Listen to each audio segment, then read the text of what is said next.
Hello everyone, मेरा नाम doctor Mrinalini Manoj है।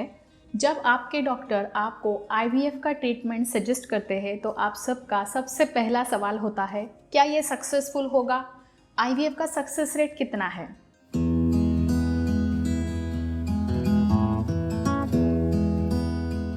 नमस्कार, मेरा नाम डॉक्टर मृणालिनी मनोज है। आई एम एन एम्ब्रियोलॉजिस्ट और मैं हमेशा आपके साथ health related informative video share करती हूँ। लास्ट वीडियो में हमने देखा कि आईवीएफ क्या होता है। सीरीज का अगला वीडियो आज हम डिस्कस करेंगे, जिसमें हम देखेंगे कि आईवीएफ सक्सेस रेट में वाइफ के कौन से फैक्टर्स देखे जाते हैं, हस्बैंड्स के कौन से फैक्टर्स देखे जाते हैं, एज अ कपल आईवीएफ का सक्सेस रेट कैसे तय होता है। इस वीडियो को लास्ट तक ज़रूर देखना, क्योंकि लास्ट में हम डिस्कस करेंगे कि हॉस्पिटल्स का सक्सेस रेट, ये कंसेप्ट एक्चुअली होता क्या है। हमारे व्यूवर्स में से मेघा वैष्णव जी ने हमें ये कमेंट सेक्शन में एक सवाल पूछा था कि मैडम आईवीएफ का सक्सेस रेट कितना होता है।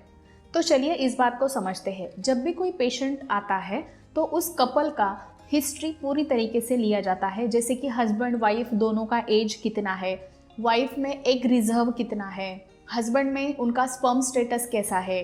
वाइफ की बात करेंगे तो यूट्रस में उनका एंडोमेट्रियम कैसे बन रहा है, क्या उन दोनों ने पहले से कोई इनफर्टिलिटी ट्रीटमेंट लिया है क्या, अगर लिया है तो वो ट्रीटमेंट क्या था, अगर उस ट्रीटमेंट में कहाँ पे उन्होंने वो ट्रीटमेंट लिया, कौन से हॉस्पिटल में, कौन से फर्टिलिटी सेंटर में उन्होंने वो ट्रीटमेंट लिया, ये जानना भी ज़रूरी होता है। साथ ही साथ उनका वो ट्रीटमेंट सफल हुआ या असफल हुआ, उनका फेलियर क्यों आया, आईवीएफ फेलियर क्यों आया, ये सब चीज़ें देखनी होती है। ये हिस्ट्री बहुत ज़्यादा इंपॉर्टेंट होती है, क्योंकि आपको ये समझना होगा that every patient does not have the same success rate. जैसे कपड़ों के बारे में हम कह सकते हैं कि one size fit to all कभी नहीं होता है, जैसे उसमें भी साइजेस होती है, एक्स्ट्रा स्मॉल से लेके डबल एक्सेल तक। उसी तरीके से पेशेंट का भी हिस्ट्री बहुत इंपॉर्टेंट रोल प्ले करता है उनके सक्सेस रेट में। एज की अगर हम बात करें तो yes, age is the most important criteria IVF के सक्सेस में। जैसे अगर 35 एज ग्रुप तक उनका एज है तो 15 to 30% तक का सक्सेस रेट हम बोल सकते हैं। 40 ईयर्स तक अगर उनका एज ग्रुप है तो 15% तक सक्सेस रेट मोस्टली देखा जाता है, और अबव 44 या फिर 45 ईयर्स उनका एज ग्रुप है तो सक्सेस रेट बहुत कम होता है, जैसे कि लेस दैन 10% हम कह सकते हैं। दूसरा फैक्टर होता है, जैसे मैंने शुरुआत में कहा कि वाइफ का एग रिजर्व कितना है, अंडाशय की अंडे बनने की कैपेसिटी कितनी है, ये देखना भी बहुत ज़्यादा ज़रूरी होता है। उससे age related factor most probably देखने को मिलता है, लेकिन प्रैक्टिकली आजकल हम ये भी देखने को मिलते हैं कई पेशेंट्स तो एज बहुत कम होता है लेकिन एग रिजर्व काफ़ी कम हो चुका होता है।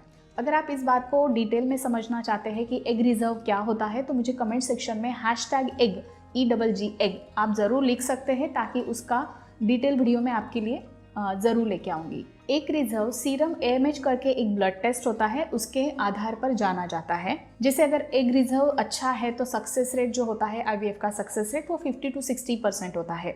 अगर AMH की वैल्यू 1 से 2 के बीच में है तो सक्सेस रेट 30% तक देखा जाता है। अगर AMH वैल्यू 0.5 से लेके 1% तक है तो सक्सेस रेट 10% देखा जाता है, और अगर AMH 0.5 से भी कम है तो सक्सेस रेट लेस दैन 10% देखने को मिलता है। ऐसे केसेस में जिनका AMH बहुत कम होता है उन्हें डोनर का ऑप्शन, एक डोनर का ऑप्शन भी डॉक्टर्स के द्वारा दिया जाता है। ऐसे पेशेंट्स में जब एक डोनर का ऑप्शन ऑप्ट किया जाता है तो उनके सक्सेस रेट काफ़ी हद तक बढ़ जाते हैं। प्रैक्टिकली देखेंगे तो 50 to 70% तक उनका सक्सेस रेट बढ़ जाता है। अगर हम आईवीएफ सक्सेस की बात कर रहे हैं तो इसका मतलब ये नहीं कि सिर्फ वाइफ के ही पैरामीटर्स उसमें देखे जाएंगे या फिर वाइफ के ही पैरामीटर्स आईवीएफ सक्सेस के लिए इंपॉर्टेंट होते हैं, ऐसा नहीं होता है। हस्बैंड्स का स्पर्म स्टेटस भी उतना ही इंपॉर्टेंट रोल आईवीएफ के सक्सेस रेट में प्ले करता है। हस्बैंड्स के सीमेन एनालिसिस पे मैंने आपके साथ ऑलरेडी 4 वीडियो शेयर किए हैं। अगर आपने अपने वो नहीं देखे हैं और आपका सीमेन एनालिसिस में रिपोर्ट में कोई दिक्कत है तो उन वीडियोस को आप जाके ज़रूर चेकआउट कर लीजिएगा, ताकि आपके सवालों के आपको जवाब मिल जाए। अगर कोई सवाल है तो फिर भी आप वहाँ पे कमेंट में ज़रूर पूछिएगा, आने वाले कुछ वीडियोज़ में आपको उसके जवाब मिल जाएंगे। अगर हम सर्वेस की बात करें तो इनफर्टिलिटी केसेस में मेल फैक्टर 50% उसका रोल देखने को मिलता है। मतलब अगर हम 100 कपल या फिर 100 दंपति ऐसे देखते हैं कि जिनको बच्चा नहीं हो रहा है, और उनके वो 100 कपल में से जब हम ढूंढने की कोशिश करते हैं कि प्रॉब्लम किस में है, तो 50 कपल्स में ये देखने को मिलता है कि हस्बैंड का प्रॉब्लम होता है या फिर सीमेन की प्रॉब्लम होती है। लेकिन सच्चाई ये है और अच्छी बात ये है कि हस्बैंड्स के ये जो सीमेन के प्रॉब्लम्स होते हैं उनका सॉल्यूशन निकाला जा सकता है, क्योंकि आईवीएफ ट्रीटमेंट्स में कई सारी नई टेक्निक्स डेवलप हुई है, जैसे कि इक्सी इंट्रासाइटोप्लाज्मिक इंजेक्शन, या फिर टेस्टिस से जुड़ी हुई कुछ ट्रीटमेंट्स अवेलेबल है, जैसे टीसा, पीसा, माइक्रोटेसी। इसी तरह से कई ट्रीटमेंट है जिनके द्वारा अगर हस्बैंड्स के स्पर्म में कोई दिक्कत है तो उनकी प्रॉब्लम का सॉल्यूशन निकाला जा सकता है और वो पिता बन सकते हैं। इन सभी टेक्निक्स के बारे में हम आने वाले कुछ वीडियोस में डिटेल इन्फॉर्मेशन आपके साथ ज़रूर शेयर करेंगे। अगर आप वो इन्फॉर्मेशन मिस नहीं करना चाहते हैं तो चैनल को सब्सक्राइब करके रखिएगा। वीडियो की शुरुआत में मैंने आपके साथ कहा था कि कपल का अगर कोई प्रीवियस फर्टिलिटी ट्रीटमेंट हुआ है तो उसको देखना भी ज़रूरी हो जाता है। ये देखना बहुत ज़रूरी होता है कि उनके कितने आईवीएफ, आईओआई या फिर इक्सी ट्रीटमेंट हुए हैं, उनके ओआई प्रोटोकॉल क्या थे, उनका जो भी आईवीएफ का फेल्यूर हुआ है तो उसके पीछे रीज़न क्या था, क्योंकि इन सभी चीज़ों को देखने के बाद कई सारी चीज़ें ध्यान में आती है जो आप नेक्स्ट टाइम उनका ख्याल रख के ट्रीटमेंट आगे बढ़ा सकते हैं।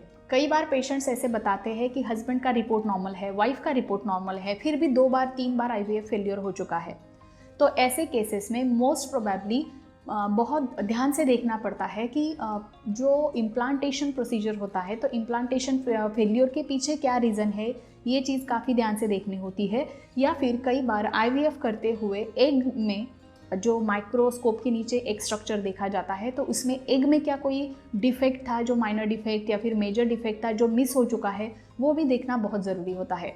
साथ ही साथ ऐसे कपल्स को डिटेल इन्वेस्टिगेशंस करवाना भी ज़रूरी होता है, जैसे डीएनए फ्रैगमेंटेशन टेस्ट या फिर पीजीडी, क्योंकि जेनेटिक डिसऑर्डर्स ये भी एक कई बार इम्पॉर्टेंट फैक्टर देखने को मिलता है आईवीएफ के फेल्योर्स में।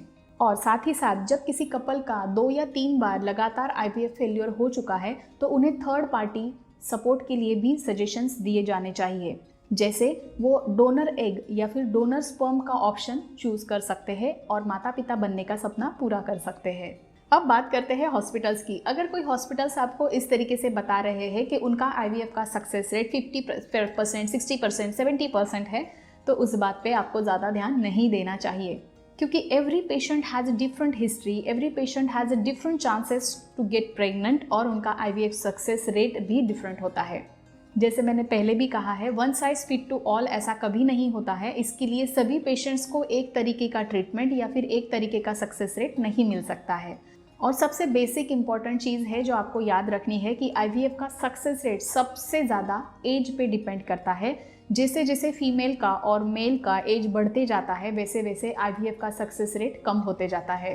और भी कई फैक्टर्स है आईवीएफ के सक्सेस रेट में, जिस पे हम आने वाले कुछ वीडियोस में डिटेल में आपके साथ इन्फॉर्मेशन शेयर करेंगे। अगर आपका आईवीएफ ट्रीटमेंट चल रहा है या फिर आपके डॉक्टर ने आपको सजेस्ट किया है और आपके दिमाग में कई सारे सवाल है तो आप कमेंट सेक्शन में हमें ज़रूर पूछिएगा, क्योंकि आने वाले कुछ वीडियोस में हम आपके साथ उसके जवाब ज़रूर शेयर करेंगे। इसी तरह के इन्फॉर्मेटिव वीडियोस अगर आप मिस नहीं करना चाहते हैं तो चैनल को सब्सक्राइब करके रखिए, बेल आइकन दबाइए, वहाँ पे ऑल नोटिफिकेशन दबाइएगा ताकि इन्फॉर्मेटिव वीडियोज़ का नोटिफिकेशन आपको आ जाता है। तो चलिए मिलते हैं हमारे अगले वीडियो में एक नए टॉपिक के साथ, एक नए इन्फॉर्मेशन के साथ। तब तक के लिए अपना ख्याल रखिए, स्वस्थ रहिए और हमेशा हमारे साथ जुड़े रहिए, बिकॉज हेल्थ इज़ हियर। नमस्कार।